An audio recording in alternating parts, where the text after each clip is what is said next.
ಕೊಡಗಿನ ಕಡಿಯತ್ನಾಡಿನ ಅರಮನೆ ಪಾಲೆ ಜನಾಂಗದವರು ಈ ಪವಿತ್ರ ಸಂಪ್ರದಾಯವನ್ನು ಪೀಳಿಗೆಯಿಂದ ಪೀಳಿಗೆ ಅತ್ಯಂತ ಶ್ರದ್ಧೆ ಮತ್ತು ಭಕ್ತಿಯಿಂದ ಉಳಿಸಿಕೊಂಡು ಬಂದಿದ್ದಾರೆ.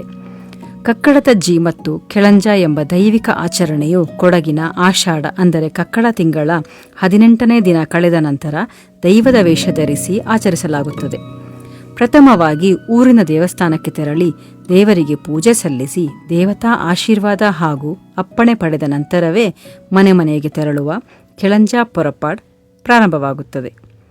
ಮನೆಗೆ ಬರುವ ಕಕ್ಕಡತಜ್ಜಿಯನ್ನು ಕುಟುಂಬಸ್ಥರು ಭಕ್ತಿ ಮತ್ತು ಗೌರವದಿಂದ ಬರಮಾಡಿಕೊಳ್ಳುತ್ತಾರೆ. ಮನೆಯಲ್ಲಿರುವ ರೋಗ ರುಜಿನಗಳು ದುಷ್ಟಶಕ್ತಿಗಳು ತೊಲಗಿ ಧಾನ್ಯ ಮತ್ತು ಸಮೃದ್ಧಿ ನೆಲೆಸಲಿ ಎಂದು ಕಕ್ಕಡತಜ್ಜಿ ಆಶೀರ್ವದಿಸುತ್ತಾರೆ.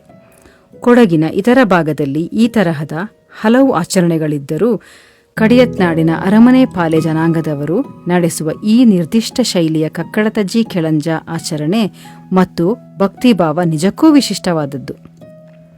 ಪ್ರಕೃತಿ, ಸಂಸ್ಕೃತಿ ಮತ್ತು ದೈವಿಕ ನಂಬಿಕೆಗಳು ಒಂದಾಗಿ ಸಾಗುವ ಕೊಡಗಿನಲ್ಲಿ ಈ ಅಪರೂಪದ ಜನಪದ ಸಂಪ್ರದಾಯ ಇಂದಿಗೂ ಜೀವಂತವಾಗಿರುವುದು ವಿಶೇಷ.